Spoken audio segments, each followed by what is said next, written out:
তথ্য উপদেষ্টা জনাব মাহফুজ আলমের একটা স্ট্যাটাস নিয়ে বেশ কথাবার্তা হচ্ছে।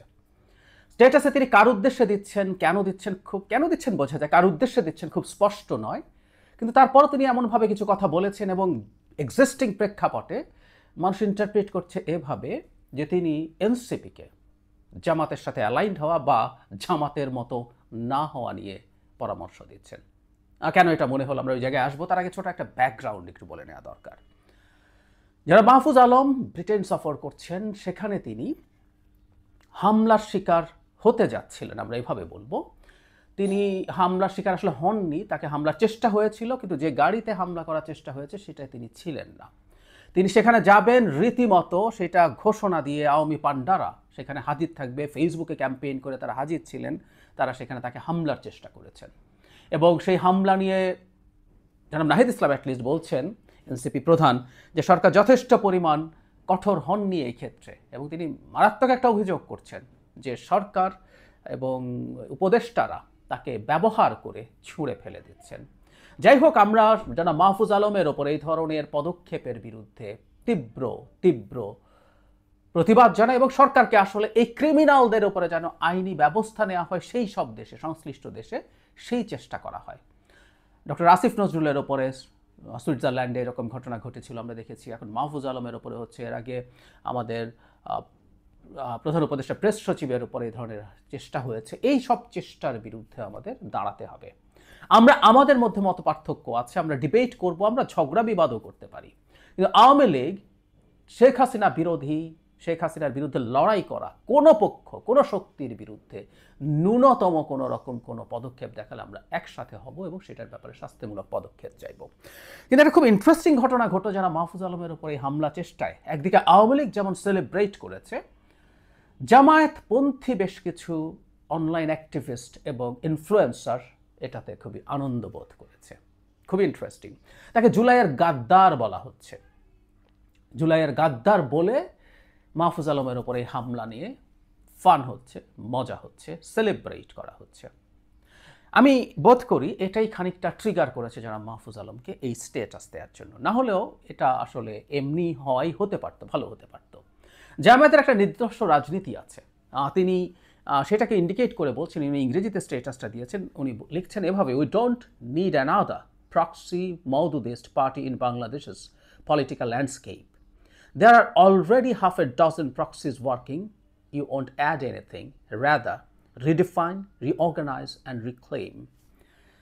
অনেকে ফান করে বলছেন আধা ডজন না, গোটা 50 হবে বিভিন্ন নামের ল্যান্ডস্কেপ আছে, প্রক্সিজ আছে। এটা সত্য, প্রক্সির বাইরে জামায়াতে ইসলামী এবং ইসলামী ছাত্র শিবির ঘোষিতভাবে মওদুদির বাদকে আদর্শ মনে করে রাজনীতি করেন। এর বাইরে আসলেই অনেক প্রক্সিজ আছে, আমরা কথ্য ভাষায় দোকান বলি, অনেক দোকান আছে। এখন বলছে অলরেডি আছে, আর দরকার নেই। আর এই কথাটা আসলে এনসিপিকে বলছে, আমরা এভাবে ধরে নিতে পারি, কারণ আমাদের অ্যানালিসিসের কাজ হচ্ছে কাকে বলতে পারেন সেটা। এনসিপির কিছু কিছু নেতা ডাকসু নির্বাচনের পর তাদের ছাত্র সংগঠন বাকছাসের ভরাডুবি হলো, কিন্তু তারা জামায়াতের জয়কে সেলিব্রেট করছেন, এরকম একটা পরিস্থিতি দেখা গেছে। শুধু সেটা না, আমি টক শোতে নিজে দেখেছি এনসিপির নেতা তার দলের সমস্যা নিয়ে, তার দলের সংকট নিয়ে, মানে তাদের যে ছাত্র সংগঠন সেটার ব্যর্থতা নিয়ে তারা কি শিখলেন, কি করবেন, সেটার চাইতে জামায়াত যে তার কারণ হাজির করছেন সেটাকে, সেই প্রশ্ন এড়িয়ে গিয়ে সেটা ব্যাখ্যা করছেন।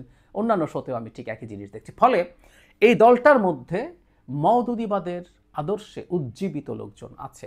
কিছু কিছু মানুষজন একটা কনফ্লিক্টের পর অন্তত 2-3 জন সিগনিফিক্যান্ট সরে গিয়েছিলেন, তারাও চেয়েছিলেন এখানে প্রভাব রাখতে। আমি জনাব জুনায়েদ এবং জনাব রাফে সালমানের কথা বলছি। এক্সট্রিবির হিসেবে তারা পরিচিত ছিলেন এবং তারা সেখানে তাদের প্রভাব রাখতে শেষ পর্যন্ত গুরুত্বপূর্ণ পদ না পেয়ে আমি ধারণা করি তারা আলাদা একটা দল করেছেন, আপ বাংলাদেশ।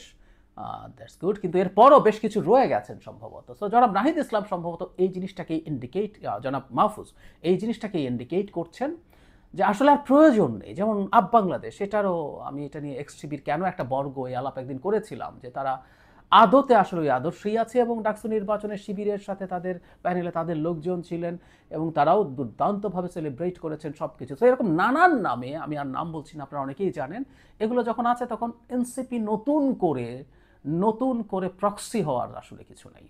রাদার উনি যেটা বলছেন রিক্লেইম রিডিফাইন করতে বলছেন পলিটা, এটাই সবচেয়ে গুরুত্বপূর্ণ তাদের জন্য, কারণ তারা ঘোষণা করেছেন তারা একটা সেন্ট্রিস্ট, তারা একটা মধ্যপন্থী রাজনৈতিক দল হতে চান।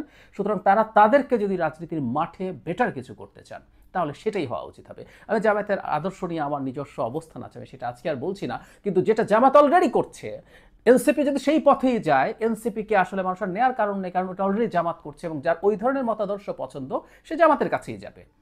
সুতরাং এনসিপির জন্য এটা করা আসলে একটা পলিটিক্যাল ব্লান্ডারও, এবং সেই ব্লান্ডারটা জামাতের হয়ে কেউ কেউ এনসিপির ভেতর থেকে করছেন বলে আমি ধারণা করি। যেন মাহফুজ আলম এই পরামর্শই এনসিপিকে দিয়েছেন, এটা মনে করা যথেষ্ট যৌক্তিক কারণ আছে, এবং আমি মনে করি এটাই সঠিক প্রশ্ন, সেটাই সঠিক পরামর্শ।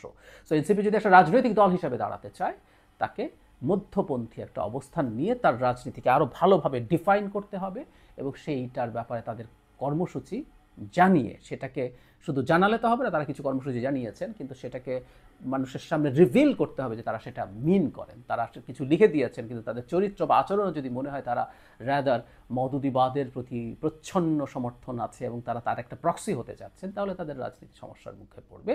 জনাব মাহফুজ খুবই সময়োচিত এবং গুরুত্বপূর্ণ একটা স্ট্যাটাস দিয়েছেন বলে আমি মনে করি। সত্যি বলতে জনাব মাহফুজ এখনই না, এর আগেও ৭১ ইস্যুতে তিনি খুবই কঠোর অবস্থান নিয়েছেন, এবং তিনি বেশ কঠোর ভাষায় জামায়াতে ইসলামী এবং ছাত্র শিবিরকে ইন্ডিকেট করে কথা বলেছেন। এই যে জনাব মাহফুজ আলম জুলাইয়ের সাথে বিট্রে করছে বলা হচ্ছে, আসলে তারা এক্সপেক্ট করেছিলেন জনাব মাহফুজ আলম এনসিপির ভেতরে কিছু কিছু নেতার মতো জামায়াত বা শিবিরের প্রতি অ্যালাইন্ড থাকবেন, তিনি সেটা থাকেননি। এই না থাকাই রাদার তার এই সমালোচনা তৈরি করেছে, এবং কি মর্মান্তিক যে এই মানুষটা যখন হামলার শিকার হন বা সেই পরিস্থিতি হয় তখন অনেকে সেলিব্রেট করেন, এবং এটা ভবিষ্যতে আরও অনেক কিছু হতে পারে সেই রকম তারা পূর্বাভাস দেন খুশি মনে। মানে এটা এমন না যে আশঙ্কা বোধ করছি সরকারকে সতর্ক করছি, না, তারা সেলিব্রেট করতে করতে এই ধরনের ভবিষ্যৎবাণী করছেন।